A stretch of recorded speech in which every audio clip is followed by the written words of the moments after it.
Alors on y va. Après Hachem Lokechem Telech, ou derrière Hachem votre Dieu, vous marcherez. Et c'est lui que vous craindrez. Par Atakato Shishadvarim Bavodat Hachem. Dans ce verset-là, c'est un passouk qui est dans la paracha de la semaine dernière.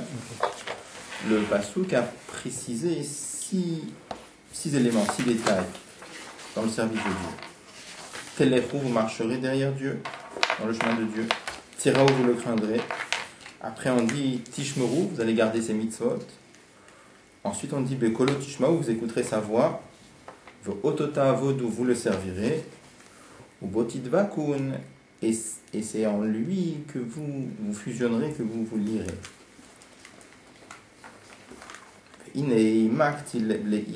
Qu'est-ce qui est marqué dans l'enchaînement des psukim juste avant cela? La date. Dieu vous met à l'épreuve pour savoir. De quoi on parle là-bas? On parle d'un faux prophète. Si un faux prophète qui prédit des choses et que les choses se réalisent, donc a priori, il a l'air de quelqu'un qui sait de quoi il parle. Et s'il nous dit de transgresser un commandement de la Torah, alors c'est interdit de le suivre. Alors je précise, puisqu'on parle déjà des dynimes des prophètes, c'est pas du tout le sujet, mais quand on a parlé de ça, si par exemple il y a un vrai prophète qui demande de transgresser une loi de la Torah, alors on doit l'écouter, ça dépend de quoi on parle. Donc comment on sait si c'est un vrai prophète ou non? Alors, donc le Rambam dit si c'est un prophète qui est déjà connu pour être quelqu'un qui marche dans le chemin de Dieu, qui dans le service de Dieu, d'encourager le peuple juif à faire Torah et mitzvot, et une fois ponctuellement il vient, il demande de faire quelque chose qui est contraire à la halakha. Par exemple, Eliyahu ben Carmel, le prophète Élie avait demandé aux Juifs de faire des sacrifices sur le mont Carmel en dehors du Beth Amikdash, ce qui est normalement complètement interdit, c'est khayab.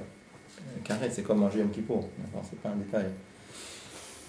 Donc là, c'est une mitzvah de l'écouter. Mais ça dépend comment il le dit. S'il le dit, voilà, ponctuellement aujourd'hui, Hachem m'a demandé de faire ça, il faut l'écouter. Mitzvah lishmoalo. Si par contre, il dit, voilà, à partir d'aujourd'hui, la halakha, elle change, là, pas possible, la halakha, ça ne peut pas changer.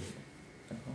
Donc ça dépend comment il dit. Est-ce qu'il va dire qu'il faut changer, est-ce qu'il dit de changer la halakha, là, c'est pas possible. Mais s'il dit ponctuellement, aujourd'hui, Akadosh Baruch Hu m'a dit de faire ça, alors, le Rabbi explique avec ça, par exemple, il y a un midrash très étonnant. C'est marqué que quand Mashiach viendra, on mangera de la viande de Shorabar, c'est un certain taureau. Et c'est marqué qu'on fera la shrita de ce genre avec les écailles d'un poisson qui s'appelle le Léviathan. Le maître demande, mais voilà, faire la shrita avec une écaille, pour un couteau de shrita, ça doit être complètement lisse. D'accord? Donc faire la shrita avec un couteau qui a des dents, comme une scie, c'est pas caché. D'accord? Le Midrash demande, dit, mais voilà, une shrita pareille, c'est interdit. Le Midrash répond, Torah Chadasham Yititetse. Une nouvelle Torah émanera de moi. Donc le Rabbi prend plusieurs sikhons du Rabbi sur ce Midrash. Donc le Rabbi demande comment ça marche avec le fait que la halakha ne changera pas. Donc à la fin, le Rabbi explique qu'en réalité, Mashiach aura un statut de prophète. Et en tant que prophète, il nous dira ponctuellement aujourd'hui, Akadosh Baruch Hu m'a demandé de manger qu'on mange de cette shrita-là, même si elle n'est pas cachère. La halakha ne change pas. Mais ponctuellement, aujourd'hui, Akadosh Baruch Hu m'a demandé de changer ce point-là. D'accord? C'est ponctuellement. C'est ponctuel. On pourrait imaginer que ça peut être plusieurs fois, mais ce qui est important, c'est qu'il ne dit pas que la halakha elle change. S'il dit que la halakha change, là c'est sûr que c'est un faux prophète. D'accord?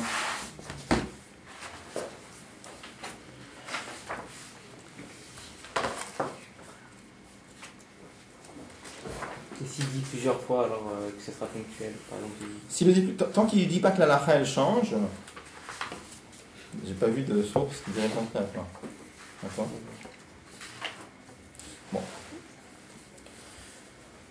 Donc juste avant, qu'est-ce qui est marqué dans le verset? C'est marqué que c'est Hachem Elokechem, Dieu vous met à l'épreuve. Dans quel sens il met à l'épreuve? En envoyant un faux prophète qui annonce des choses et ça se réalise. C'est une façon de mettre le peuple juif à l'épreuve.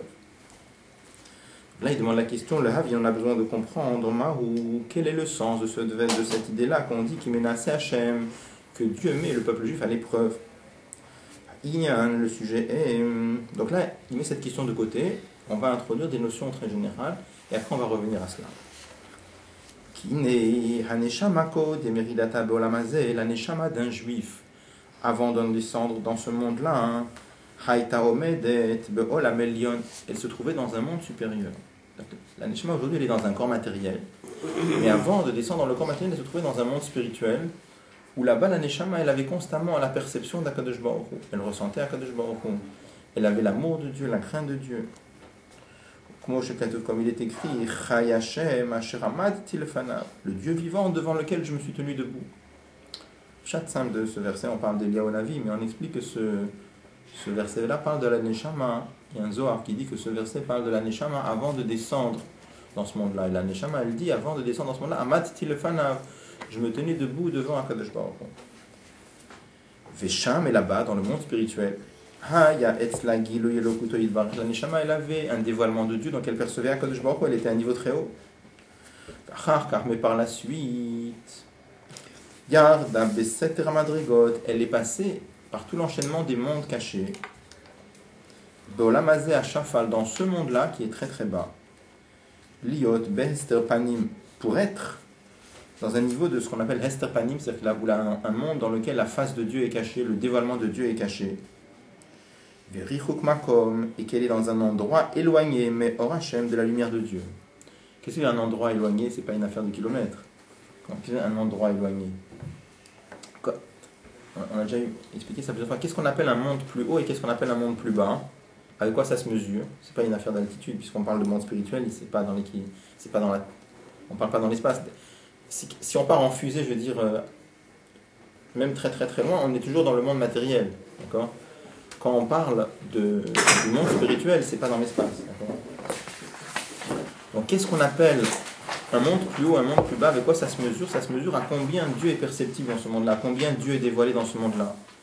Quand on est dans un monde dans lequel Akadosh Baruch Hu est très fortement dévoilé, on dira qu'on a affaire à un monde qui est Elyon, un monde d'un très haut niveau.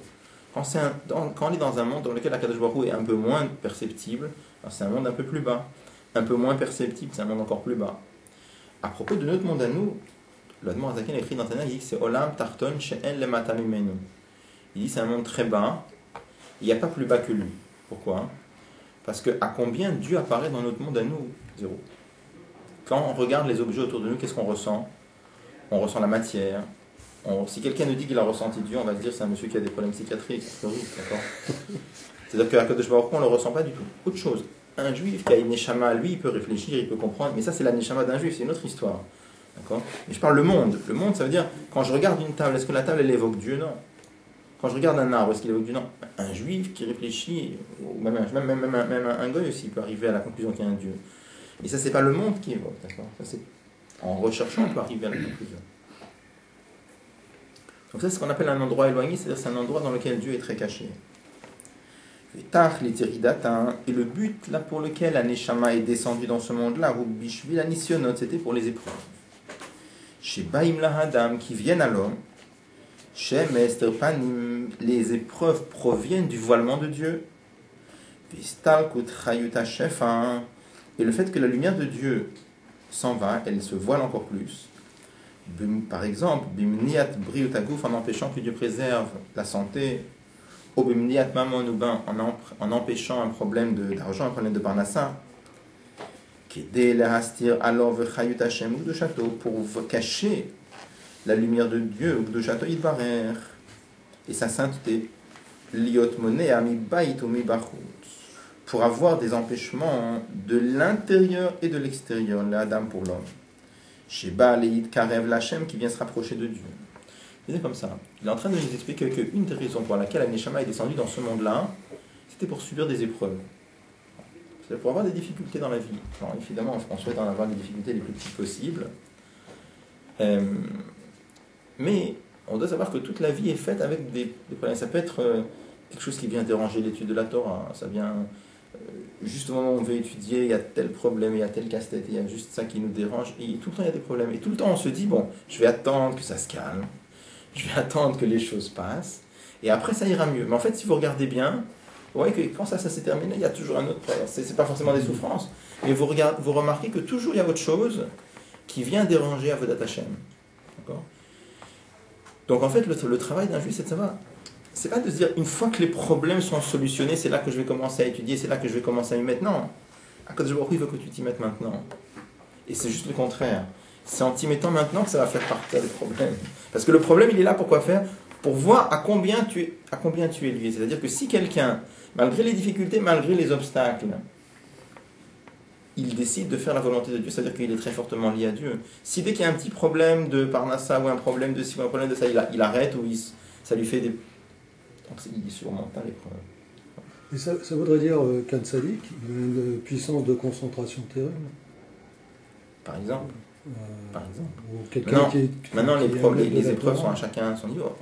On n'a pas, c'est marqué maintenant, on demande à Dieu toujours, Altevine et l'idée initiale. On ne cherche pas les épreuves, on n'a pas le droit de les rechercher. Mais on doit savoir que s'ils sont là, c'est-à-dire qu'on a tout fait pour les éviter et que quand même ils sont là, alors on doit être très ferme. La force d'un juif, c'est d'être très, comme par exemple on explique en Chassidut, quand on dit que dans la Torah, on appelle le peuple juif Am Sheoref, le peuple qui est têtu. Alors il y a deux têtus. Il y a têtu dans le mal, ça c'est le pshat simple. Mais on explique qu'il y a aussi têtu dans la Kedusha. Le peuple juif, c'est Am Sheoref, quelqu'un qui est têtu dans la Kedusha. C'est-à-dire que malgré toutes les difficultés et tous les problèmes, lui il sait quel chemin il doit avoir, il est très très ferme et il ne dévie pas d'un millimètre. Ça, c'est ce que ça doit être. Donc, c'est l'idée, on voit qu'un juif qui vient s'approcher de Dieu, il a plein de difficultés. Qui derrière Eshaim Tzalecha, et surtout on voit que souvent les méchants réussissent. C'est-à-dire, souvent les gens, sur cette question, comment se fait-il que tel et tel, il fait tel et tel aberrant, il fait ça et ça marche très bien, et son business marche très bien, et il a... Donc c'est connu, c'est dans les Nevim, c'est marqué derrière Eshaim Tzalecha, le chemin des méchants réussis. Donc, une des raisons pourquoi il y a cela, c'est justement pour créer une épreuve à ces juifs-là qui font Torah et Mitzvot, pour voir s'ils tiennent ferme.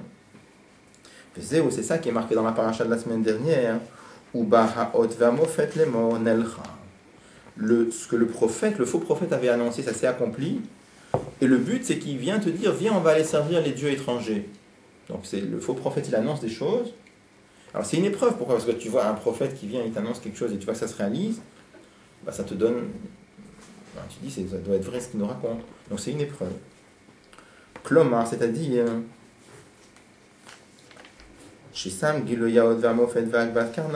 que tu as placé un dévoilement d'un miracle des fois, et le fait de lever leurs cornes, c'est-à-dire il leur a donné une certaine puissance à toutes ces choses négatives, avec une grande vitalité. Et c'est pour ça que les goïms disent, il y a nos mains sont hautes. Après dans la suite, merci de marquer Velo Hashem Pal Kol Zot, et c'est pas Dieu qui a fait ça. Ça veut dire qu'on peut voir chez les méchants, chez les Réchaïm, même chez les Juifs, chez les Goïms, une certaine réussite qui peut parfois perturber un Juif en se disant vraiment, moi avec mes Torah et mes Mitzvot, en respectant mon Shabbat, je ne gagne pas autant d'argent, etc. Donc finalement, on passe par des épreuves. Et tout ce scénario fait partie de l'épreuve en vérité. Il faut suffisamment avoir de fermeté, de clairvoyance pour savoir que tout ça fait partie de l'épreuve. Mais c'est donné à une infime partie des Juifs. La majorité ne respecte pas le Shabbat. Oui. Ils sont influencés, donc ils manquent de fermeté, ou je sais les pas. Juifs. Oui, les Juifs. Oui. Alors, dans notre époque, on est dans ceux qui ne connaissent pas ou qui ne savent pas. On est dans une époque où quand même il y a la grande majorité du clan d'Israël qui sont loin parce qu'ils ne savent pas ce que c'est. En français. C'est pas, je pense, c'est une réalité. Moi, quand je vois proche de chez moi, on va dire, parce que non, ça les intéresse pas. Mais pourquoi ça les intéresse pas? Parce qu'ils savent. Parce que qu'est-ce qu'ils connaissent de ça? Pour eux, là, comment ils regardent la religion? Ils regardent la religion à travers ce qu'ils en ont compris. D'accord? Donc qu'est-ce qu'ils en ont compris? Ça fait partie de conter les gens du peuple juif. Pour eux, c'est des vieilleries dépassées complètement. Oui, c'est un peu ça, oui. C'est comme ça donc ça veut dire qu'ils n'ont pas la perception réelle des choses. Vous pensez que l'explication est là, alors? C'est un des éléments d'explication, c'est que les gens connaissent pas la valeur des mitzvot. Tous ces gens-là, par exemple, quand on demande à quelqu'un de mettre filles, il me dit, monsieur, le matin, je suis pressé, j'ai pas le temps. Ça veut dire, j'ai pas le temps. Ça veut dire, je traduis, je ne suis pas assez motivé pour prendre 5 minutes pour mettre mes tefilines. C'est-à-dire que sur lui, les tefilines, ça vaut pas 5 minutes, parce qu'il sait pas ce que c'est. Si un juif savait ce que c'est mes tefilines, il serait prêt à perdre des millions pour pas rater les tefilines un jour. D'accord?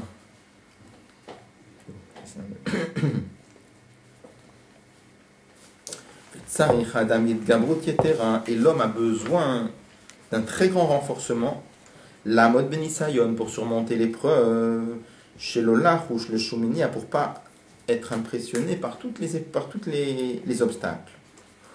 Ou bishvilkach, et pour cela, bailo anisionot, c'est pour ça que Dieu envoie des épreuves. Kedei sheid gaber aleim, c'est pour que l'homme surmonte les épreuves. Kedei she'al yedezeh yavo lemal madrigat la date, pour arriver à la connaissance. Hainu, c'est-à-dire sheyehe etzlo, pour qu'il y ait chez l'homme prinatadat vasaga, la connaissance de Dieu. Parce que comment c'est marqué dans le verset, qui menase Hashem Elokechem etrem, car Dieu vous met à l'épreuve la date pour savoir. Comment on comprend le verset habituellement? Dieu vous met à l'épreuve pour savoir si vous allez surmonter l'épreuve ou non. Mais là, il donne un autre sens. Parce que Dieu, il n'a pas besoin de savoir, il sait déjà. Il n'a pas besoin de te mettre à l'épreuve pour savoir à quel niveau tu es. Sans te mettre à l'épreuve, il sait. Mais Dieu te met à l'épreuve la date pour que toi, tu saches. Pour que toi, tu arrives au niveau de date. Qu'est-ce que c'est que tu arrives au niveau de date? On a déjà eu l'occasion d'apprendre qu'il y a dans les forces intellectuelles, il y a 3 niveaux. Il y a Chokhmah, il y a Bina, il y a Dat. Quelle est la différence entre les 3? Très rapidement, donc quand on réfléchit à quelque chose qu'on ne comprend pas, ça peut être dans n'importe quoi, dans le Limud Torah, ça peut être dans le Chol, peu importe. Quand on comprend, on a une sensation d'obscurité. À force de réfléchir, à force de se concentrer, il y a un moment où on a l'impression qu'il y a un éclair qui jaillit. On a une sensation de très grande clarté. Mais on n'est pas capable d'expliquer. À tel point que s'il y a quelqu'un qui nous entend, quand des fois on dit « ça y est, j'ai compris, ça y est, j'ai trouvé ». Il y a des fois, si quelqu'un nous entend, il dit « alors vas-y, explique-moi », on va lui dire « attends, laisse-moi 2 minutes, je ne suis pas capable de t'expliquer pour le moment ». Et si on nous trouble à ce moment-là, on peut perdre cet éclair initial. Donc, la force qui permet d'avoir cet éclair initial, c'est ce qu'on appelle Chokhmah. Ensuite, il y a une deuxième force qu'on appelle Bina. Qu'est-ce que c'est que Bina? On a besoin de se concentrer sur cet éclair initial qui a jailli dans notre esprit. Et on a besoin de structurer les idées, de mettre les idées au clair, premièrement, deuxièmement, troisièmement. Une fois qu'on est passé par ce processus de Bina, là on est capable d'expliquer. C'est pour ça que Bina, c'est la chaîne Binyan, construction. Après, il y a date. Date, c'est tout à fait autre chose. Date, une fois que quelqu'un a eu Chokhmah et Bina, il a compris. Date, c'est le fait de ressentir ce qu'on a compris. C'est tout à fait autre chose. Date, ça veut dire, c'est marqué en Chassidut, c'est marqué date, c'est Hakara Vergasha. Qu'est-ce que ça veut dire Hakara Vergasha? C'est prendre conscience et ressentir. Des fois, on a compris une chose, mais on n'est pas conscient de la chose. La conscience, c'est tout à fait autre chose, la conscience. Il y a le fait de savoir quelque chose, je sais, ok, mais après, il y a le fait de prendre conscience. Et c'est ça le vrai date. Donc là, il explique, c'est marqué comme ça, qui menacé Hashem Elokechem etrem. Dieu vous met à l'épreuve la date pour que vous arriviez au niveau de date. Alors maintenant, on va expliquer quel rapport, pourquoi les épreuves, en quoi les épreuves, ça nous amène au niveau de date. Surtout qu'il faut faire Chokhmah et Bina. Oh, je m'en bats. Mais ça veut dire qu'il faut les faire au travers de l'épreuve aussi. Il dit, c'est-à-dire, c'est pour que l'homme ait la connaissance et le fait de ressentir Dieu. Biprinat reiya vasaga, dans une façon de voir et comprendre. De voir, ça devient clair. Des fois, on comprend des choses et c'est loin de nous. Des fois, on comprend la chose, c'est tellement clair, c'est comme si je le voyais. Donc, il y a un niveau de... Ça, c'est quand on arrive à date, ça, c'est lié avec reiya. Pourquoi? Parce que date, le fait de ressentir la chose, le fait de prendre conscience de la chose, ça donne une clarté dans la compréhension comme si on voyait. Il dit Shadat ou Nimshar Miprinat Reiya. Le fait de date, c'est lié à l'idée de Reiya. Comme il est marqué Atahoreita la date. Pour de Matan Torah dans Parashat Vayetchanan, c'est marqué Atahoreita la date qui Hashem voit Elohim. Atahoreita. Comment vous traduisez Atahoreita la date? Comment c'est mot à mot, tu as été fait voir. Il t'a été donné de voir. Parce que souvent, les gens font une erreur de traduction. Souvent, j'ai vu des gens qui traduisent Atahoreita, tu t'es montré. Ils traduisent que le sujet de Ata, c'est Akadosh Baruch Hu, mais ça, c'est pas juste. Le pshat simple du verset, Atahoreita, le sujet de Ata, ici, c'est toi, le peuple juif. Hareta, il t'a été donné de voir. D'accord?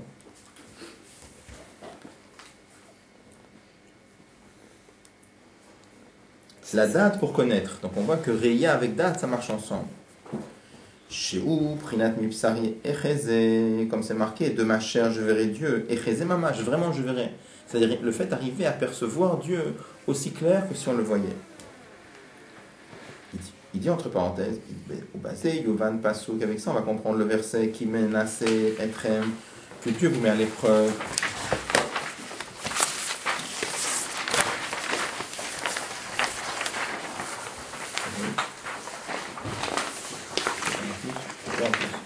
En plus, là.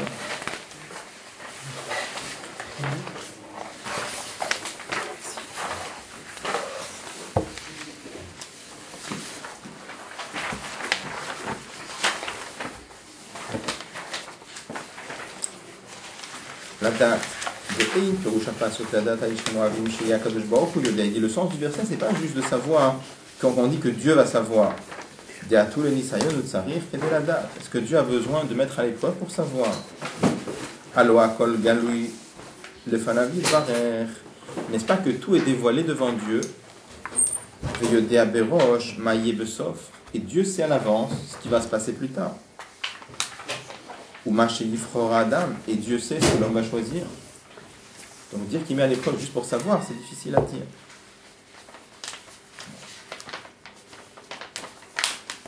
Il y a rien de Midrash Ram à Parashat Vayera. Là, il donne des références.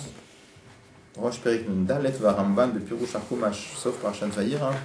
Pirush HaNisayon Hu, Kedeliot l'Adam Schar Ma'asetor. Le Ramban explique que l'épreuve, c'est pas pour que Dieu sache, c'est pour donner à l'homme la récompense. Velo Schar Lev Levad, Lev Tov Levad. Le Ramban là-bas explique à quoi ça sert que Dieu mette l'homme à l'épreuve. Dieu sait à l'avance si on va surmonter l'épreuve ou non.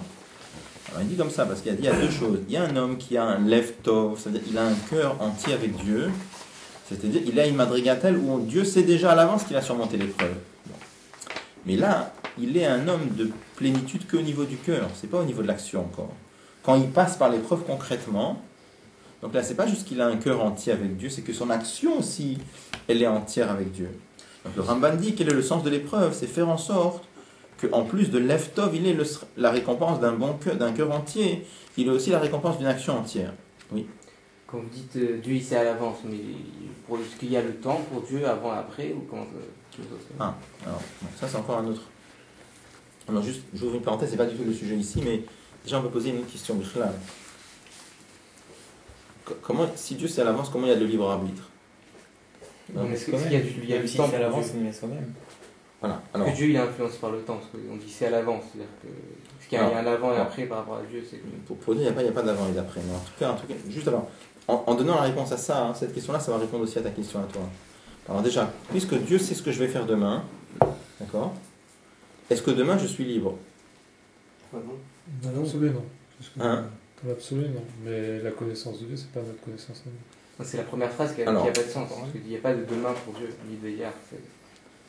D'accord, mais Dieu sait tout. Mais le problème qu'on a, c'est qu'il sait tout, d'accord? S'il sait tout, il sait ce que je vais faire. Il sait ce que je vais faire moi tout à l'heure ou demain. Il n'y a pas demain pour Dieu. C'est que je sais. Ça veut dire... Le Dieu n'est pas influencé par le temps. C'est quelque chose d'un peu d'indépendant. D'accord, donc il sait tout. Il sait aussi ce que je ferai hier. C'est-à-dire que la phrase dire Dieu sait ce que je vais faire demain est un non-sens d'une certaine manière. Dieu n'est pas influencé par le temps. Mais pour moi, il y a le demain. Alors, de mon point de vue, oui, mais pas du point de vue de Dieu. Bon, alors disons comme ça, Dieu sait ce que je vais faire dans mon demain à moi, même si lui il est au-dessus. Bon. La question c'est est-ce que demain, quand je vais arriver au moment de le faire, est-ce que je pourrais faire autrement que ce que lui il savait? Normalement oui, sinon c'est pas grave. Donc si tu dis que je peux faire autrement, ça veut dire qu'il s'est trompé, il ne savait pas exactement. Non. C'est le résultat. Deux choses l'une. Comment? Il savait, mais j'ai quand même le choix. Alors c'est ça que je veux comprendre. Ouais, Tu as raison. Il sait, mais il sait Il m'a pas ce que dit. tu vas faire, Bon. mais t'as quand même la décision. Mais donc toi tu veux dire comme ça, tu veux dire il m'a pas dit ce que c'est sûr que moi je sais pas ce que lui il sait. Ouais. D'accord? Mais dans ce cas-là, ça voudrait. Mais n'empêche que je pourrais pas faire autrement que ce qu'il savait. Donc Donc ça veut dire, si on dit comme ça, ça voudrait dire que j'ai l'impression d'être libre, mais en vérité je suis pas. Non, on est vraiment. Non. Non, je suis d'accord, mais je veux vous faire sentir la question d'abord. C'est On est d'accord. Et La quand on réponse, elle parle est- du temps, on parle par rapport à la smooth ou on parle par rapport à tel qui s'habille dans ses attributs? Là, je parle de temps par rapport à nous. Là, je Par parle de rapport à nous. nous, ça veut dire dans ses attributs. Tel qui s'habille dans Même ses pas, là, je attributs, parle parce pour nous. Nous, on a le temps aujourd'hui, demain et hier, d'accord? Mon problème, c'est si Dieu sait ce que je vais faire demain, je ne peux pas faire autrement que ce qu'il savait, parce que s'il dit que je peux faire autrement, c'est qu'il s'est trompé, il ne savait pas exactement. Donc je suis obligé de dire que demain, je ne peux pas faire autrement que ce qu'il savait. Si demain, je ne peux pas faire autrement que ce qu'il savait, alors comment je suis libre? Moi, je pense qu'il y a un problème dans la première phrase, en fait, dans l'action de départ. De dire Dieu sait ce que je vais faire demain. C'est une phrase qui marche pas. Non, mais ça fait rien. Parce que Dieu n'a pas. Dieu et le temps, Dieu n'est comme le temps, il ne peut pas être influencé par le temps. Lui va influencer, mais moi je suis le temps. On peut pas dire que Dieu il est au-dessus des principes logiques, donc il est au-dessus du principe de non-contradiction. C'est-à-dire que deux choses contradictoires pour moi elles peuvent pas être en même temps, mais que pour lui, oui. C'est-à-dire que le mur il peut être blanc. Toi tu veux dire comme ça, tu veux dire c'est vraiment contradictoire, mais comme Dieu il peut faire n'importe quoi et tout, il peut tout faire, il peut même faire des choses contradictoires. Alors. J'ai entendu comme ça dans du rabbi. Ça c'est un genre de réponse qu'on peut donner parfois dans certaines situations, mais vraiment quand il n'y a pas d'autre réponse. Là il y en a ici, que là il y en a d'autres. La réponse elle est très simple. On peut dire peut-être que, comment dire, qu'on a le choix de décider autrement de ce qu'il avait décidé lui-même. Alors il s'est trompé. Non, il lui laisse la porte ouverte. Non, c'est qu'il a prévu. Alors donc il ne savait pas ce qu'on allait faire. Il se connaît les hypothèses, mais il pas la conclusion. Voilà, c'est-à-dire il connaît les hypothèses, mais pas la conclusion. Donc c'est-à-dire que sa connaissance, elle n'est pas parfaite. Mais c'est pas contradictoire les deux. Il peut connaître tout en nous laissant le choix. On nous laisse le libre arbitre. Non, quel choix on a choisi? Ça c'est la réponse. Ah oui. Alors donc l'idée c'est comme ça, c'est très simple. En fait, mais tu veux dire quelque chose? Je veux dire quoi qu'il arrive, on sent qu'on a libre arbitre. On sent qu'on a libre arbitre. Oui, mais non, on sent qu'on l'a, c'est-à-dire, je peux dire qu'on a l'impression de l'avoir. À la fin on l'a vraiment, mais je veux arriver à expliquer pourquoi on l'a vraiment. D'accord? Alors, donc, l'idée en fait elle est très simple. L'idée c'est de dire, prends un exemple, c'est de dire ce qu'il a dit là. C'est qu'en fait Dieu sait, mais il sait quoi? C'est pas il sait, et une fois qu'il sait, ça m'oblige à faire comme lui il savait. Il sait ce que moi je vais choisir. C'est comme ça, je donne un exemple très simple. Imaginez quelque chose d'impossible, mais imaginez par exemple que je puisse voyager dans le futur. Et que je parte dans le futur avec ma caméra, et je filme Reuven qui donne une gifle à Shimon. D'accord? Et je filme. Donc, qu'est-ce que je filme? Je filme Reuven en train de donner la gifle à Shimon. Est-ce qu'on peut dire que c'est à cause de mon film qu'il lui a donné la gifle? Ah non. Reuven il a donné la gifle parce qu'il avait décidé de la donner. Et moi, avec mon film, j'ai filmé quoi? J'ai filmé ce qui s'est passé. Donc j'ai filmé son libre arbitre en vérité. D'accord? Bon. Imaginez que maintenant je puisse revenir dans le présent, ce qui est impensable, mais peu importe, imaginez, et je regarde le film, et je vois que dans 10 ans, Reuven va donner une gifle à Shimon. Le film que je regarde, c'est quoi? C'est le film de son libre arbitre. D'accord? Donc en regardant le film, je sais quoi? Je sais qu'il va donner, mais c'est pas, moi je savais, une fois que je sais, alors lui il est obligé de faire comme ça, pas du tout. Moi je sais quoi? Ce que lui il a choisi. Donc la même chose. Quand Akadosh Baruch Hu, on dit qu'il sait à l'avance, c'est pas il sait, nous on s'imagine comme ça, Dieu il sait, et une fois qu'il sait, alors quand demain ça arrive, demain pour moi, je suis obligé de faire comme lui il savait, mais c'est pas comme ça que ça marche.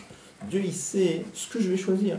Comme tu dis, comme il n'est pas limité par le temps, comme il est au-dessus du temps, donc lui il sait exactement ce que je vais choisir. C'est pas, nous on s'imagine, voilà, Dieu il sait, d'accord, et après quand ça arrive demain, je suis obligé de faire comme il savait. Là c'est dit comme ça, il n'y a pas de libre arbitre. Mais la vérité, c'est que Dieu sait, mais il sait quoi? Il sait ce que je vais choisir. Oui, c'est-à-dire qu'il est capable, avec tous les paramètres, de savoir comment on va utiliser son libre arbitre. Donc, quelque part, c'est quand même dire que le libre arbitre, il y a une limite. Non, non, pas du tout, pas du tout. C'est pas comme si je te disais, par exemple, imagine un père qui connaît son enfant. Un père qui connaît son enfant, il dit, je connais par cœur mon fils, je sais que dans telle situation, il fait ci, et il fait ça, et il raisonne comme ci, il raisonne comme ça, et je peux te garantir que demain, quand il y aura ça, voilà ce qu'il va faire. C'est pas de ça qu'on parle. Ça, c'est pas pareil. Parce que là, il y a 99,9% de chances que j'ai raison, mais il y a quand même 0,01 chance que finalement ça se passe autrement. Donc c'est-à-dire que ma connaissance, elle n'est pas parfaite. C'est pas de ça que je parle. Là, ça veut dire que je connais les paramètres en jeu, et il y a de fortes chances que j'ai raison, mais c'est pas de ça qu'on parle. Non. C'est Dieu, il sait maintenant ce que je vais choisir. C'est pas il connaît mon paramètre, non. Il connaît déjà mon libre arbitre, il sait ce que je vais choisir. Il y a une question qui se pose. Lui, il est au-dessus. Comment le temps aussi, parce que il me semble que aujourd'hui, même dans la science moderne, ils disent que le temps est quelque chose de très relatif. Le temps pour l'un n'est pas le temps pour l'autre, et que c'est une succession d'événements qui fait qu'on sait qu'aujourd'hui, le temps, c'est le soleil qui se lève. Il n'y a pas de temps, c'est pas quelque chose d'indépendant. Non, le soleil qui se lève, c'est une façon de mesurer le temps, mais le temps existe indépendamment du soleil qui se lève. Il est relatif, comme je dis, d'accord. Il y a le temps, il y a le Rabbi rapporte, il y a le Zman et il y a Medidat Zman. Il y a le temps et il y a la mesure du temps. Ah, c'est pas la même chose. C'est pas la même chose. Il y a un Ivra, une créature que Dieu a créée qu'on appelle le temps. Ah, d'accord. D'accord. Et là, le soleil qui se lève, le soleil qui se couche, ça c'est la mesure du temps. D'accord. Parce qu'on dit que le temps pour l'un n'est pas le temps pour l'autre. Oui, le temps est relatif, ça c'est encore autre chose. Mais c'est comme si je disais par exemple, regardez les limites de l'espace. Quand moi je vois quelque chose, jusqu'à combien je peux voir? Je sais pas quelle est la portée de l'œil humain, je sais pas, 100 mètres, 200 mètres, je sais pas combien on peut voir. Bon. Est-ce que je peux voir ce qui se passe en Australie? Ben non, pour deux raisons. D'abord parce que c'est trop loin, donc c'est trop petit. Puis deuxièmement, il y a la courbure de la Terre qui m'empêche de voir. Bon. Si je pouvais voir à travers la Terre, déjà j'aurais résolu le problème de la courbure de la Terre. Et si je fallait voir avec une très grosse paire de jumelles, je pourrais peut-être voir ce qui se passe de l'autre côté. Mais techniquement, c'est difficile parce que on est limité par l'espace, d'accord? Donc, nous qui sommes limités, mais à Kadosh Baruch Hu, il n'y a pas de problème pour voir partout. De la même façon que on pourrait imaginer ne pas être limité dans la vision dans l'espace, Akadosh Baruch Hu n'est pas limité dans la vision du temps. Donc, lui, il sait déjà ce que je vais choisir. Donc, quand je demande la question, je pourrais écrire l'équation suivante. Je pourrais écrire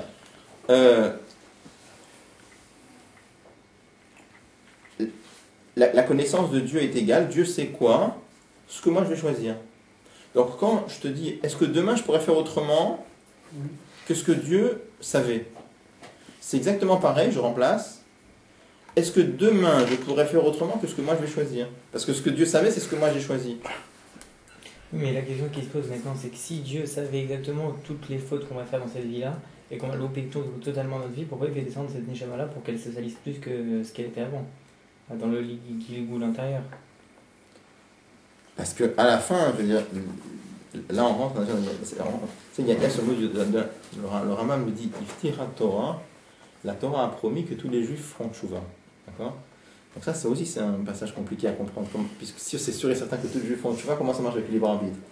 Et à la fin, il y a le libre arbitre quand même, c'est compliqué à comprendre. Il y a le libre arbitre, d'accord? Juste un non-juif, c'est quand son libre arbitre est différent ou comment par rapport à un juif? Un non-juif? Ouais. Un non-juif a juste le libre arbitre qui est lié à l'intellect. C'est-à-dire que, on prend un animal, par exemple. Un animal, il a des pulsions. Quand il a envie de quelque chose, il ne peut pas faire autrement que ce qu'il a envie. Un être humain, il a de l'intelligence. Donc par exemple, l'intelligence fait que, même s'il a très envie de faire quelque chose, si avec sa tête il comprend que c'est pas juste, que c'est pas bien, il est capable de se maîtriser. Parce que c'est un être humain. Et c'est un goy là aussi. Un animal aussi, il fuit la souffrance aussi. Il fait quoi? Il fuit la souffrance quand il sait. Oui, on est d'accord. Mais ce que je veux dire par là, c'est qu'un animal, quand il a envie de quelque chose ou il n'a pas envie de quelque chose, il ne peut pas avec son intellect dire je n'ai pas envie de ça, je vais quand même le faire. Un animal, c'est juste... chez l'animal, l'intellect est au service des pulsions. Chez l'homme, l'intellect peut maîtriser les pulsions. Pas chez l'homme. Chez l'animal, non. Chez l'homme, l'animal, il a des pulsions.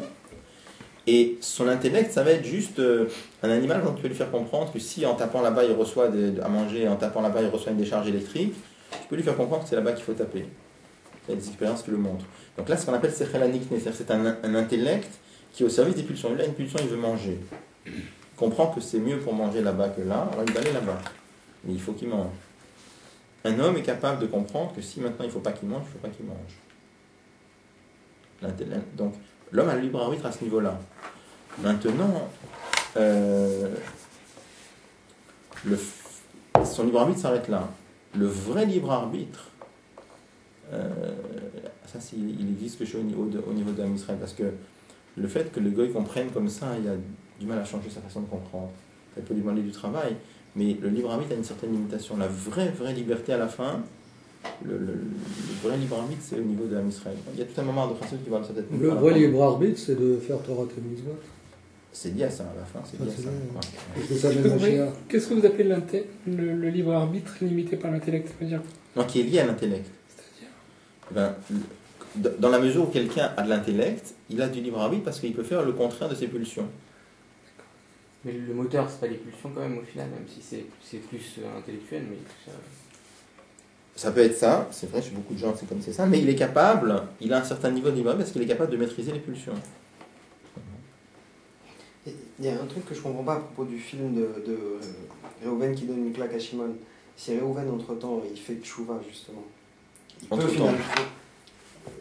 On va dans le futur, on filme Réhouven qui donne une claque à Shimon. Donc c'est dans le futur. Mais entre-temps, il y a du temps qui s'écoule. Réhouven, il peut très bien faire tchouva. Mais le film, c'est le film du futur. C'est le film du futur, d'accord. Donc il n'a pas fait tchouva. Non, oui. Mais il y a du Il peut temps faire qui tchouva s'écoule. après. Pourquoi mais pourquoi parce il qu'il peut sait pas pas faire ça. tchouva Ouais, entre-temps Parce que le film, c'est le film de son libre Ça arbitre. veut J'ai dire- filmé son libre arbitre. Le film, c'est déjà. Donc ce qui me dérange, c'est qu'on a l'impression qu'en fait, Non, mais le film. cristallise la chose. Non, le C'est ça que film, j'ai je du l'ai mal à pris de où? Je l'ai pris de où? C'est pas moi qui ai créé un film, après lui, il doit réaliser le film. Ouais. Le film, je l'ai filmé en filmant son libre arbitre. Vraiment. Et donc c'est quoi le mot qu'on dit qu'à chaque instant un homme il peut faire tchouva? Faire tchouva à chaque Il instant, peut ça n'a- faire Là, je parle de la connaissance du une Dieu. seconde avant de donner la claque et se dire à la fin non maintenant je vais pas le faire. Oui, bah, alors tu Je vais l'aurais. retenir mon. Je vais Oui, mais là, retenir t'as mon- Alors tu l'aurais pas là, T'as alors tu filmé le l'aurais filmé, résultat. il se serait retenu. Il se trouve que là, il n'a pas fait. C'est ça. S'il avait fait tchouva, et t'aurais pas pu prendre le film. Mhm. Oui, ça veut dire non. Ok, et ça veut dire qu'il a quand même son destin entre ses mains. Oui. S'il avait fait... oui, d'accord. Donc s'il avait fait tchouva, on aurait filmé lui en train de se retenir. Finalement. Voilà. C'est ça. Donc en fait, on est en train de filmer le fait qu'il n'a pas fait tchouva avant. Exactement. D'accord. Donc, il a répondu à ta question. C'est répondre à ta question.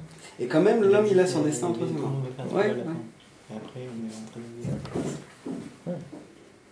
Alors, c'est un sujet compliqué, mais en tout cas. Alors, bon, ça, c'est cette explication-là sur la question. Ça, c'est pour répondre à la question Yedia et Prira. Si Dieu sait à l'avance comment on a libre arbitre, ça, cette réponse-là, elle est marquée dans le Pirouge du Tiferet Israël, du Tosfot Yom Tov, pardon, dans Pirkei Avot, sur la Mishnah Hareshut Netuna. Akol Tsafoui va Hareshut Netuna. Là, c'est marqué Akol Tsafoui, tout est vu d'avance, va Hareshut Netuna. Le Rambam traduit la Mishnah comme ça. Kol Tsafoui, tout est vu d'avance. Il fait un Reshut Netuna et quand même, il y a la possibilité est donnée. Quand même, le libre arbitre est donné. Bon. Et donc là-bas, c'est le Tosfot Yom Tov qui donne cette explication-là. Le Rabbi la rapporte dans les lettres. Après, il y a d'autres explications qui vont beaucoup plus loin. On va laisser ça maintenant, mais il y a d'autres explications, enfin, c'est d'autres explications du Rabbi qui vont beaucoup plus loin et plus profondément que ça. Ça, c'est déjà un premier. Et ça, c'est vraiment c'est béton. C'est-à-dire que pour retourner à la question de tous les côtés, on ne peut pas bouger. La réponse, elle est très forte. Et pourquoi il n'a pas donné le Rambam alors cette réponse? C'est une des questions que le Rabbi demande. Parce que le Rambam, quand il demande cette question, le Rambam il dit que la réponse à cette question-là, il dit Rechava Meneyam. Il dit c'est au-dessus de la compréhension, on ne peut pas vraiment comprendre, etc. Donc là-bas sur place, il y a le Rambam, vous savez que le Rambam c'est Rabbi Avraham Ben David, à chaque fois qu'il n'est pas d'accord avec le Rambam, il se manifeste. Et là-bas, il dit comme ça, il écrit Lona Gamena Amechaber Azé Keminak Chachamim. Il a dit ce Mechaber, cet auteur, ne s'est pas comporté comme le Minak des Chachamim. Itril Bekushiot Veiniach ala Emuna. Il a commencé avec des Kushiot, et à la fin il répond qu'on ne peut pas comprendre. Bref, il pose des questions intellectuelles et après il répond il faut croire avec la Emuna. Il dit dans ce cas-là, pose pas la question si tu n'es pas capable de répondre. Le Rabbi demande une autre question. Le Rabbi demande, puisqu'il y a la réponse de Tosfot Yom Tov, qui est une réponse très très simple, pourquoi le Rambam ne la donne pas? Et la deuxième, c'est on l'a fait une fois, non? Sur un Adran. C'est pas Un drame sur le dans Rambam. c'est pas dans Manatelokut, il parlait de ça aussi, non? Non, on n'a pas fait. Mais là-bas, il y a un drame sur le Rambam où le Rabbi il ramène là-bas et il répond à cette question. Bon, on va laisser. C'est une autre madriga d'Yedia dans le Rambam il parle. On va laisser pour le moment. Ah, donc, dans la note ici, qu'est-ce qu'il dit? Il dit. Donc, le Ramban répond à la question, il dit finalement, puisque Dieu sait à l'avance qu'on va surmonter l'épreuve, pourquoi il nous met l'épreuve? Donc, il dit c'est pour nous donner la récompense de Maaseh Tov en plus de Lev Tov. Il y a quelqu'un qui a un Lev Tov, il a un cœur qui est entier avec Dieu. Ok, donc Dieu sait à l'avance que lui, il est capable de surmonter l'épreuve. Mais s'il surmonte l'épreuve concrètement, il a en plus la récompense de Maaseh Tov. Excusez-moi, si Dieu sait que la personne ne peut pas surmonter l'épreuve, est-ce qu'il lui donne quand même l'épreuve? Alors, c'est Parce marqué qu'il comme ça. y en a qui ne midrash, supportent plus les épreuves. il y a un midrash qui dit Dieu ne vient pas en traîtrise avec ses créatures. Et quand il donne des épreuves, c'est que des épreuves qu'on est capable de surmonter. Sinon, il n'aurait pas donné. Et pourquoi il y a des gens qui se suicident? Non, On ne peut pas comprendre tout ce qui se passe dans le monde, mais Oui, Mais David, enfin, il il y a lui a des juifs dit, qui il lui a dit, suicident. regarde, je vais te donner l'épreuve, je vais te dire quand ça va avoir lieu, quel type d'épreuve, et tu vas pas la surmonter. alors, après, il faut voir comment c'est dans chaque cas. Mais il y a des cas où le Rambam dit, il y a C'est certains pas cas, systématique. C'est- le Rambam dit, il y a certains cas, par exemple, où Dieu a retiré la prière à certaines personnes, Prira, c'est. le libre arbitre. Il y a des gemara comme ça, c'est une argumenté très énorme. Mais prenez par exemple, dans la Sechet Avodah Zarah, toute la gemara dit là-bas une chose étonnante. La gemara dit que toute l'histoire du veau d'or, c'était Xerat Melech, c'était un décret du roi. Pourquoi on a été puni alors? En tout cas, je ne me rappelle pas les mots de la Gemara, mais Rashi explique là-bas que c'était Xerat Melech, c'était un décret du roi. La Gemara dit Lo Ayur Israël Reoin Neotoma, le peuple juif ne méritait pas une histoire pareille. Et pourquoi c'est arrivé? La Hakim ou la Shen Tshuva, c'était pour monter le joug de la Tshuva. Et pareil pour David Amel avec Bathsheba, comme ça la Gemara dit. Et Rashi dit sur place pour le peuple juif Xerat Melech, que l'histoire du veau d'or c'était un décret du roi. Tous les commentateurs se cassent la tête, comment? Parce que dans ce cas-là, comment ils ont été punis? Enfin, c'est dur à comprendre, peu importe. Je pourrais t'en pas répondre, puisque je ne connais pas la réponse. En tout cas, c'est juste pour vous dire que c'est marqué, en tout cas, que dans certaines situations, à Kadosh Baruch Hu enlève les Ibrahim, le Rambam dans les Fois Tshuva parle longuement aussi du fait que dans certaines situations, à Kadosh Baruch Hu enlève le livre habit à des personnes. Bon, mais c'est exceptionnel, c'est pas la règle normale. D'accord? Bon, alors il demande la question. Il faut comprendre la date. Si on dit comme le Ramban que tout le but de l'épreuve c'est juste de te donner la récompense de Maaseh Atov, de la bonne action, pourquoi c'est marqué Menaseh Hashem Elokechem, Dieu vous met à l'épreuve la date pour savoir? Alors il dit Ulfi Mashekatou, mais d'après ce qui est marqué dans ce mamar-là, à Tishapir, ça va très bien. Du Pirouche la date, qu'est-ce que ça veut dire la date pour savoir? Hainu Shaliedeze Yom Sharprinat Adat Benefesh Adam, que grâce à l'épreuve, l'homme va recevoir la madriga de date. Donc là, c'est une parenthèse du Tzemar Tzedek. D'accord? Le mamar, c'est un mamar du Admor Azaken, et la parenthèse, c'est une parenthèse du Tzemar Tzedek. Ouais, mais excusez-moi, là c'est peut-être pas aussi le sujet, mais ce qui me gêne un peu, c'est que on dirait qu'on est dans un monde qui est merveilleux. Dieu donne des épreuves que l'homme peut surmonter, et ça se finit bien, mais c'est pas forcément. Oui ou non, vrai. on a libre arbitre. On a libre arbitre. Il y a des gens qui n'arrivent plus à surmonter les épreuves, quel que soit le degré de l'épreuve, parce qu'après tout est relatif, en fonction d'une personnalité, des caractères. Et ça, on fait abstraction de tout ça. Enfin, a priori, maintenant, Je veux dire, nous on peut pas savoir. Nous on n'est pas là pour juger les gens. Donc nous c'est pas notre travail de savoir si par exemple quelqu'un n'a pas surmonté une épreuve, de se dire tiens, Kadosh Baruch Hu, il lui a envoyé une épreuve un peu trop difficile. On ne sait pas exactement comment ça fonctionne. Le but de ce qu'il veut nous expliquer ici, c'est pour nous. C'est-à-dire nous dans notre vie, comment on doit gérer notre vie. On doit savoir que quand on a une difficulté dans la vie, le but c'est pas de nous mettre des bâtons dans les roues. Le but c'est de nous faire monter à un niveau plus élevé. Le but des épreuves, c'est d'arriver à la connaissance. Menaseh Hashem Elokechem Etrem la date. Maintenant, si on voit des juifs qui n'ont pas surmonté l'épreuve, alors ça fait de la peine, mais dire que nous on va comprendre pourquoi ils n'ont pas surmonté l'épreuve et pourquoi ça s'est passé comme ça, on ne peut pas répondre à ça. Mais c'est pas notre. Ça rentre pas. Notre fonction, nous, c'est éventuellement d'essayer de les aider, mais pas de ça. Je pense pas qu'on peut comprendre pourquoi il n'a pas surmonté, pourquoi il a eu ci, pourquoi il a eu ça. On ne peut pas comprendre le monde de façon générale. Donc c'est une, comment dire, c'est une règle. C'est une règle pour nous. Mais comme toute chose, comme toute règle, elle admet des exceptions. Pourquoi des exceptions? Pour ceux qui n'arrivent pas à surmonter. On ne sait pas pourquoi ils n'ont pas surmonté. Peut-être qu'ils n'ont pas surmonté parce que ils n'ont pas assez fait d'efforts. Ça ne veut pas dire qu'ils n'étaient pas capables de surmonter. Enfin, je sais pas. On n'est pas là pour juger les. Non, je veux dire, on ne doit pas juger les gens. Et si on voit quelqu'un qui n'a pas surmonté une épreuve, ça ne veut pas forcément dire que l'épreuve était trop difficile pour lui. On ne peut pas savoir. Peut-être, j'en peux pas savoir. Je veux dire, a priori, si Dieu lui a envoyé cette épreuve, c'est qu'il pouvait la surmonter. Maintenant, pourquoi il ne l'a pas surmonté, c'est pas à nous de le juger. Il y en a qui n'ont pas la force de surmonter. En tout cas, nous, avec nos critères de jugement, on a l'impression qu'ils n'ont pas la force.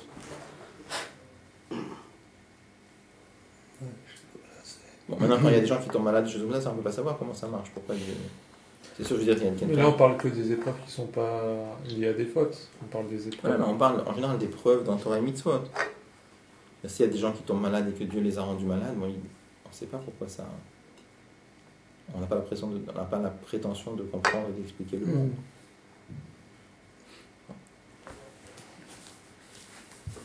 Alors, qu'est-ce que ça veut dire d'arriver au niveau de Da'at, c'est-à-dire que de la même façon que l'homme a l'impression de sentir, quand on sent qu'on est vivant par exemple, on n'a pas besoin de de démonstration qu'on est vivant, on sent qu'on est vivant. Iloro est comme si on voyait la neshama. On voit bien qu'il y a quelque chose qui fait vivre le corps. Ou bilada et sans la neshama et la gouf qui le corps n'a pas de vitalité. Car de la même façon le juif peut arriver à ressentir il peut arriver à ressentir il peut sentir que Dieu c'est la vie du monde et de façon aussi claire comme s'il voyait Akadosh Baruch Hu.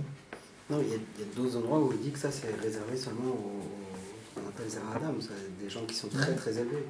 De le sentir constamment. Là, il y a des moments où on peut arriver à ressentir la présence de Dieu très clairement. La Tam Shanisyon, notre Mevimeta Adam Lidedat, il dit quelle est la raison pour laquelle les épreuves sont capables de hisser l'homme à un niveau de connaissance de Dieu. Iné, Hanisyon, notre les épreuves, Hagam Sheyard ou Behester Panim, bien que ce soit un niveau qui soit descendu par un voilement de Dieu. Liot Mastir Imal Chayut Hashem Ugdushato, au point de voiler la vitalité divine. Iné Mustar Bahem Chayut Elokim, mais quand même, dans l'épreuve, il y a une force divine qui est cachée. C'est comme ça. Il y a, dans chaque chose qui existe dans ce monde-là, il y a une étincelle divine qui le fait vivre. Quand un juif a une épreuve, qu'est-ce que ça veut dire qu'une épreuve? Qu'il y a un ensemble de situations et d'éléments qui sont réunis et qui créent une difficulté.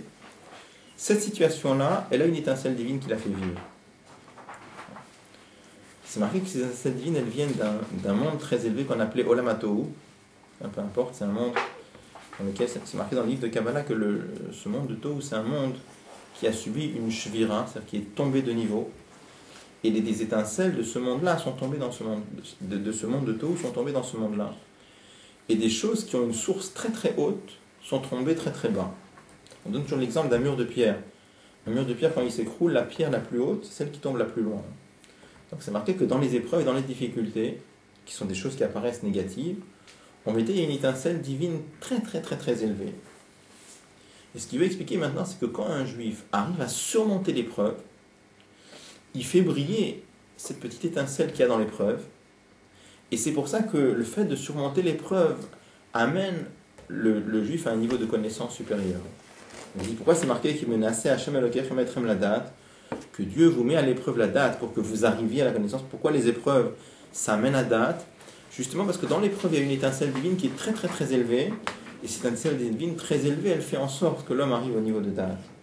Comment définir une étincelle divine par rapport à une configuration d'épreuve? C'est-à-dire c'est quoi une étincelle divine? C'est quoi une étincelle divine? Oui. C'est-à-dire quand on dit voilà, il y a une série d'épreuves, et dans cette série d'épreuves, il y a une étincelle divine qui se niche. Oui. On parle de quoi? C'est quoi cette étincelle divine? Je comprends la question. Qu'est-ce que vous entendez par étincelle divine? C'est-à-dire, on parle de notions dont on sait que ça existe. C'est quand si quelqu'un me dit qu'est-ce que j'entends par Neshama? Neshama, je sais que c'est quelque chose qui fait une force divine qui fait vivre le corps. Mais dire ce que c'est exactement, on a du mal, c'est-à-dire qu'on parle de notions qu'on ne maîtrise pas vraiment. Quand on parle d'étincelle divine, on sait que ça existe. On sait que ça existe, mais on a du mal à définir avec précision ce que c'est. C'est-à-dire, dès qu'on parle, si quelqu'un me demande qu'est-ce que c'est un malach, on sait que ça existe, on sait que ce sont des créatures spirituelles, mais on dit qu'est-ce que vous entendez exactement par malach? On parle de notions dont on a ce qu'on appelle en Chassidut Yediat Hamtziut, mais pas Sagat Hameut. C'est-à-dire on sait que ça existe, mais on ne sait pas exactement ce que c'est. Dès qu'on parle de spirituel, on est mal à l'aise. En réalité, en Chassidut, il y a tout un moment du précédent où il explique même le matériel, on ne sait pas vraiment. Parce que, je donne un exemple très simple, quand tu parles de matériel, tu vas dire quoi la matière, alors c'est quoi? C'est des atomes, d'accord? Les atomes, c'est quoi? C'est des protons, des neutrons. Alors c'est quoi un électron? Je défie bien quelqu'un de nous dire ce que c'est exactement qu'un proton, un électron et un... Alors on le voit, bon, d'accord, c'est tout. Il y a quelque chose en plus, c'est que je le vois. Mais la matière qu'il y a devant nous, il y a plus de vide que de matière, puisque la distance entre les particules est de loin supérieure aux particules elles-mêmes. Donc, même dans le matériel, dire qu'on sait vraiment ce que c'est, bon, une table, je sais ce que c'est, d'accord, mais la matière qui constitue la table, on a du mal aussi. Non, parce que c'est difficile de penser avec des notions qu'on ne comprend pas. C'est-à-dire, on dit on a élevé une étincelle divine, mais qu'est-ce que ça veut dire on a élevé une étincelle divine?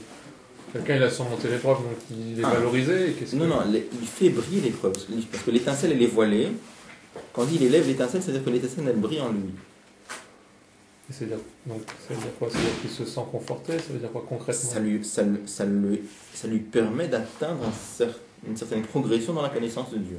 On voit par exemple quelqu'un qui, on va dire, il se considère pas comme croyant, il va surmonter une épreuve. Et quelqu'un qui est croyant va surmonter une épreuve. Alors, il est par exemple la même épreuve. Et pourquoi il y en a un, on va dire qu'il a acquis une meilleure connaissance de Dieu, et l'autre qui n'était pas croyant, qui a surmonté la même épreuve, et lui il est resté, bon, peut-être il est plus fort qu'avant, mais... On va avoir du mal à analyser dans chaque situation, mais ce que je veux dire, c'est que le fait de surmonter l'épreuve, dans toutes les situations... Parce qu'il s'est rapproché, parce que dans l'épreuve, il a prié, il a dit Hachem aide-moi, il s'est rapproché d'Hachem, c'est ça en fait dont on parle? Alors, ou rien à voir? de façon générale, les gens qui passent par des épreuves sont raffinés. Ça, c'est une chose qui est concrète. Les gens qui ont eu des moments durs dans la vie, en général, ça les fait sortir d'une certaine grossièreté. En général, on voit que les gens qui ont souffert sont plus fins que les gens qui n'ont pas souffert. Oui, parce qu'ils voient que tout est superficiel. Finalement, ils sont touchés au fondamental. Ils sont touchés aux questions de vie ou de mort, par exemple. Et ils voient ce qui est fondamental. Voilà. Alors maintenant, quand un juif il est dans le chemin de Torah et Mitzvot, l'épreuve va lui donner en plus une certaine connaissance de Dieu. Alors toi, tu demandes, comment c'est dit que chez quelqu'un de pas croyant qui va surmonter l'épreuve, ça va lui donner ça. Ça va lui donner un certain raffinement, peut-être qu'il sera différent. Je ne sais pas de quelle façon va se manifester le raffinement. Ce ne sera peut-être pas au niveau de la connaissance de Dieu.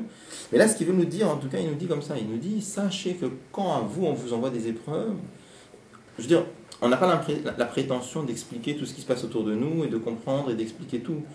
Ce qu'on veut modestement nous dire ici, c'est comment nous, on doit vivre. Voilà. C'est ça qu'on veut nous dire. Il dit, voilà, sachez bien, quand vous, dans votre vie, vous avez des épreuves, sachez bien que le but, c'est pas juste de vous mettre des bâtons dans les roues. Le but, c'est quoi? Le but, c'est juste de vous faire monter un niveau de connaissance divine plus élevé. Maintenant, il est en train de nous expliquer comment se fait-il que l'épreuve a cette faculté de nous amener à la connaissance de Dieu. Parce que dans l'épreuve, il y a une certaine étincelle divine. J'aurais du mal à expliquer avec précision ce que c'est, parce que je ne sais pas. Mais on le croit. Cette étincelle divine, elle est cachée dans l'épreuve. Et quand un juif surmonte l'épreuve, alors ça fait briller l'épreuve. On le ressent parce que... Il y a des situations où on peut ressentir. On peut ressentir qu'après ça, il y a quelque chose qui a changé en nous. Et une épreuve, ça peut être une maladie, c'est une épreuve qui ramène à Torah et Mitzvot, parce que... On n'est pas forcément obligé de parler de quelqu'un qui est loin, on peut parler de quelqu'un qui est dans Torah et Mitzvot. Et c'est pas obligé que ce soit une maladie, ça peut être tout simplement le fait que... comme il a dit, il y a un problème de parnassa, il y a tel problème, il y a telle chose qui vient déranger.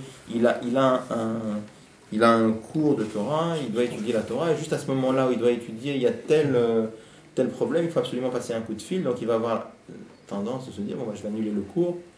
D'accord. Bon, on doit savoir, maintenant, le but d'un juif, c'est pas d'annuler le cours quand il y a un problème, le but d'un juif, c'est quand même, il doit aller au cours, ou s'il a une chevruta, il doit quand même aller à sa chevruta, il doit s'occuper du problème après. Ce sera plus difficile, Par exemple. Ça peut être aussi vaincre sa propre fatigue, par exemple. Si on se lève plus tôt pour prier. Enfin, oui, il y a des limites aussi. C'est-à-dire que là, je veux dire, si quelqu'un a besoin de sommeil, il y a des mots quand même. Le rabbi m'a dit avec le sommeil, il ne faut pas jouer avec le sommeil. Si quelqu'un a besoin de sommeil, il faut pas, on peut pas tirer là-dessus. Alors, on peut gratter quelques minutes, mais je veux dire, il ne faut pas. Avec la santé, on doit pas. On est maintenant dans une époque où la santé, on ne peut pas jouer avec. Comment on fait? Comment on fait s'il y a tant d'heures dans la journée, elles sont limitées? Il faut prendre le temps ailleurs. C'est son travail, sur sa famille, sur son étude, sur son... J'ai pas de rêve. Tout ça c'est Torah Mitzvot. Tout ça c'est Torah Mitzvot. Je comprends, mais je veux dire, bon... Là, on a un exemple. Au niveau de l'application concrète, j'avoue que c'est pas toujours évident, mais j'aurais du mal à donner des règles très très précises. Là, il veut simplement nous donner les éléments qui doivent nous servir de réflexion pour savoir comment on doit diriger notre vie. Après, tous les cas sont des cas particuliers. Il faut voir comment appliquer ça dans le concret. Alors, c'est pas toujours évident. Mais oui, en fait, il donne les grandes lignes, et puis ensuite, c'est à nous de nous calquer par rapport à ces grandes lignes en fonction de ce qu'on est. Exactement. Parce qu'on est tous différents, on a tous des capacités différentes. Exactement. Et est-ce que par rapport à ce qu'il dit, on peut dire qu'on voit qu'à chaque fois qu'il y a eu des périodes tristes pour le Ham Israël, après il y a eu des périodes de renaissance intellectuelle, où on voit toujours quoi après l'Empire romain, il y a eu le Talmud, après l'Inquisition, l'expulsion des Juifs d'Espagne, il y a eu les kabbalistes de Safed. Est-ce que c'est lié ça ou pas? C'est possible. J'aurais peur de dire ça tout seul, mais c'est pas impossible que ce soit lié à ça. C'est pas impossible que ce soit lié à ça. C'est peut-être la conséquence de l'épreuve, justement. C'est peut-être ça qui fait c'est possible. On aura du mal à expliquer nous-mêmes au niveau. Mais je veux dire, on doit rester modeste. C'est-à-dire que là, il vient nous expliquer comment nous on doit vivre. Maintenant qu'on puisse expliquer avec ça à un niveau macrocosmique, etc., certainement. Mais faut connaître beaucoup pour savoir exactement tout ce qu'il peut y avoir. On explique par exemple Yud qui se lève, ou alors Yud Bet, Yud Gimel, Tammuz. C'est des énigmes où les rabbins ils ont eu des épreuves très intenses, mais c'était pour faire briller un niveau du judaïsme beaucoup plus élevé après. Peut-être. Quand ils l'ont dit eux-mêmes, quand ils étaient. Ouais, mais ça même été à l'encontre de leur santé. Comment? Ça a été même à l'encontre de leur santé. Donc, il y a eu des moments. Parce que le Rabbi Rayatz, par exemple, il a eu une hémorragie. Oui. Mais il y a eu. En Russie soviétique, c'était différent. En Russie soviétique, le rabbi président disait maintenant, c'est un moment où Dieu veut qu'on donne sa vie. Donc, ça, c'était très difficile parce qu'il a envoyé des chassidim à la mort. Ça n'a pas été évident parce qu'il a dit il faut continuer les shurim de Torah. Malgré l'interdiction des communistes, il y a des centaines et des centaines et des milliers de chassidim qui ne sont jamais revenus. Hein. Il a dit c'est ça que Dieu demande maintenant. Et c'est très bien. Il a dit pour lui, il a dit partir soi-même à Messirut Nefesh, c'est pas difficile. Envoyer les autres, c'est très difficile. Il a été arrêté, il a été condamné à mort. Bon, il y a eu des miracles, mais il y avait 10 chassidim qui se sont réunis avec le rabbi précédent. Ils ont fait un serment qui irait jusqu'à la dernière goutte de sang pour maintenir Torah et Mitzvot en Russie. Donc, il y a plusieurs qui ont été tués. Il y avait dans les 10, il y avait le père de Madame Dimon, Vincent Chemper. C'était un des 10, il y en avait plusieurs comme ça. Et il y en a eu quelques-uns qui ont été sauvés par miracle. Pourquoi la Russie en particulier? C'est quoi la Russie en particulier? Parce que oui, ils voulaient déraciner le judaïsme. Vous savez, avec le communisme, ils voulaient complètement déraciner le judaïsme. Donc c'était une époque un peu particulière, quoi. Ce qu'on demandait à un juif, c'était. C'était quelle année ça en fait? C'était 1937. 1927, l'année précédente c'était 1927. Il a été condamné à mort, la peine de mort a été commutée en peine d'exil. Et il n'a pas eu peur quand il était envoyé en exil, il est monté sur la marche du train, il a dit aux juifs on ne doit pas avoir peur, personne ne peut nous dicter ce qu'on doit faire. On doit faire Torah et Mitzvot. Il y avait tous les espions communistes qui étaient là, il leur parlait devant eux. On est le père du rabbi qui a été envoyé en exil parce qu'il a refusé de donner la chair sur les matzot jusqu'à ce qu'il est mort en exil. C'était une vraie mission de Nefesh. Il a été menacé, il n'a pas eu peur. Il dit c'est pas caché, je ne donnerai pas de la chair sur les matzot. Et voilà. Donc ça c'était des épreuves spéciales. Ok. Si du coup on avancera la semaine prochaine.